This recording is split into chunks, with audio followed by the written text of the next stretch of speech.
Hypnose et santé, le podcast d'Emergence. Tout savoir sur l'hypnose, 3e épisode. Aujourd'hui, le docteur Stéphane Radoïkov vous explique comment trouver le meilleur professionnel pour vous accompagner vers une meilleure santé mentale. Bonjour, imaginez que vous vous retrouvez dans un moment de votre vie où ça va pas. Et les moments de la vie où ça va pas, il y en a beaucoup. Actuellement, il y a à peu près un quart des Français qui souffrent de dépression. Il y a à peu près 60% des gens pendant la période du Covid et des confinements qui avaient des troubles du sommeil. La consommation d'antidépresseurs et d'anxiolytiques a beaucoup augmenté ces dernières années en France. Comment faire pour être aidé? Comment faire quand vous souffrez d'angoisse, de dépression, de tristesse, d'aigreur? Parfois, la dépression, elle est cachée, c'est pas vraiment que de la tristesse ou on n'est pas non plus à chaque fois suicidaire. Parfois, la dépression, elle se masque sous des douleurs physiques, un mal-être, un côté aigri et désagréable vis-à-vis des autres personnes. Parfois, c'est juste des troubles du sommeil. Et parfois, c'est l'anxiété. Alors, comment recevoir de l'aide? Comment ne pas être perdu dans le monde actuel, rempli de pat, log, âtre? C'est très compliqué. Et voici un podcast pour vous permettre de faire la part des choses entre les différents professionnels de la santé mentale qui peuvent vous aider. Les deux professionnels principaux, que sont le métier de psychiatre et psychologue, sont les deux interlocuteurs privilégiés. À cela s'ajoute bien sûr le médecin traitant, le généraliste.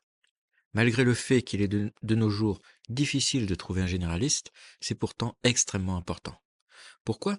Parce que votre généraliste, c'est la première personne que vous allez consulter pour aussi lui poser des questions sur le réseau autour de la région. Où sont les psys en fonction du problème dont vous souffrez? Peut-être ça va nécessiter des médicaments, peut-être pas. Le médecin traitant, dans la plupart des cas, peut aussi donner un avis. Parfois, les médecins généralistes sont assez humbles et disent non, je souhaite d'abord l'avis d'un psychiatre, il faut un petit courrier, demande à un collègue psychiatre de vous voir au moins une fois pour donner un avis sur l'état de la situation psychologique, le niveau de gravité, le niveau de sévérité. Parfois, la situation elle est tellement sévère, inquiétante, comme par exemple des idées suicidaires très importantes, envahissantes, on va proposer à la personne d'être hospitalisée pour lui permettre de souffler, d'être cocooné, protégé, d'être dans un endroit où les soignants vont l'aider, l'accompagner tous les jours pour essayer de reprendre des forces, reprendre pied sur sa vie et aller mieux. Souvent, quand les gens finissent hospitalisés, c'est qu'ils ont laissé traîner leur mal-être un peu trop longtemps. Ou alors, c'est que la situation elle est d'emblée très grave. Deuxième métier, c'est les psychologues. Les psychologues, c'est les soins par la parole. Donc, c'est des gens qui vous soignent en discutant avec vous. Et dans plein de maladies physiques et psychologiques, le fait que quelqu'un parle avec vous de votre problème, ça fait que ça va mieux. Ça soigne. Il y a très longtemps, c'était le rôle des prêtres, des guérisseurs. Et aujourd'hui, de nos jours, ce sont les professionnels de la santé mentale. La différence entre psychologue et psychiatre, c'est que le psychiatre est médecin. Il a fait donc médecine, il a appris à gérer des urgences médicales, parce que parfois il y a des diagnostics erronés. Vous voyez, il y a des gens parfois qui sont déprimés, mais le problème de fond, ce n'est pas ça. Le problème de fond, c'est une maladie physique, comme par exemple un problème de thyroïde. Si votre glande thyroïde, qui se situe au niveau du cou, ne fonctionne pas assez bien, tout d'un coup, le corps se met à être au ralenti, fatigué, frileux, parfois constipé, parfois trouble du sommeil, et les gens confondent parfois cet état avec une dépression. Donc, le médecin, que ce soit généraliste ou psychiatre, va vous aider déjà à faire la part des choses, à vous prescrire un bilan biologique, à vous prescrire, s'il faut, si besoin, une imagerie au niveau du cerveau, pour pouvoir éliminer toutes les causes physiques de problèmes. C'est pour ça que les interlocuteurs privilégiés en cas de souci médical, c'est toujours d'abord votre médecin traitant. C'est le plus facile d'accès. Ensuite, dans un deuxième temps, il pourra vous orienter. S'il vous dit par exemple, ce qui serait vraiment bien, c'est faire une psychothérapie, donc un traitement par la parole de votre difficulté. Là, vous pourrez voir le psychologue, qui depuis pas longtemps, certains psychologues sont un petit peu remboursés, pas beaucoup. Ou, deuxième option, voir le psychiatre, si c'est un psychiatre qui fait de la psychothérapie. Il faut savoir que les médecins psychiatres, il y en a beaucoup qui ne font que l'aspect médical, c'est-à-dire diagnostic, traitement, médicaments. Voyez? Alors la partie diagnostique, elle est quand même très importante, mais il y a aussi plein de gens qui veulent plus prendre de médicaments ou qui veulent pas en prendre, qui préféraient être soignés autrement, comme on dit, par des voies plus naturelles, comme la psychothérapie. Et c'est OK. Dans beaucoup de situations, cela peut suffire. Le problème en France, c'est l'accessibilité des psychologues et des psychiatres, psychothérapeutes. Il y a plus de demandes que d'offres, et donc les gens se retrouvent souvent avec des listes d'attente importantes.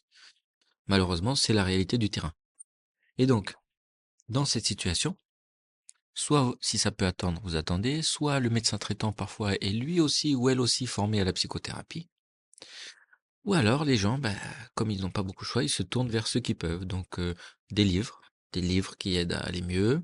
Il y a des podcasts comme celui-là, il y a vidéos sur Internet, il y a toutes sortes de soi-disant thérapeutes qui sont nés un peu comme des champignons un peu partout parce qu'il y a des besoins. Et c'est là où il faut aussi faire un peu attention parce que si vous n'avez pas encore vu de médecin, vous n'allez peut-être pas avoir un bon diagnostic, il va pas vous donner les bons conseils sur ce qu'il faut pour aller mieux. Et donc tous les sophrologues, naturopathes, psychopraticiens, tout ça en fait ce sont des métiers dérivés euh, du bien-être, du milieu du bien-être, qui n'ont pas le droit de dire qu'ils font du soin, parce que le soin est réservé aux professionnels de santé, c'est-à-dire médecins, psychologues, infirmiers, kinés, dentistes. Et si un psychopraticien, ou si un hypnologue, ou si un sophrologue, ou si un somatothérapeute, ou si un naturopathe dit qu'il fait du soin, il pourrait être attaqué par l'ordre des médecins pour exercice illégal de la médecine. Cependant, parmi ces métiers du bien-être, il y a aussi des gens qui font du bien. C'est pour ça qu'ils sont dans le monde du bien-être, ils appellent ça comme ça. Et d'ailleurs, parfois, les gens qui sont vraiment sérieux demandent d'abord d'avoir l'avis d'un médecin pour valider est-ce que c'est OK de pratiquer cet outil, cette technique qui n'est pas encore tout à fait validée dans le soin officiellement par le ministère en tant que profession de santé, mais qui peut quand même faire du bien, il faut le reconnaître. Et, parfois, j'avais un enseignant qui disait faut pas prendre la grosse tête en tant que professionnel de santé, hein, parce qu'il y a plein de gens, ils vont mieux juste en allant chez le coiffeur. Parce que ça fait du bien que quelqu'un masse la tête et coupe et coiffe les cheveux, mais aussi parce que c'est une écoute, une parole. Et il disait, il y a un paquet de coiffeurs qui sont des thérapeutes dans l'âme. Et donc, c'est important aussi de reconnaître qu'il y a plusieurs manières de se sentir mieux.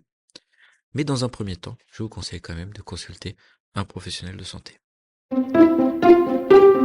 Le podcast Hypnose et Santé est une création émergence.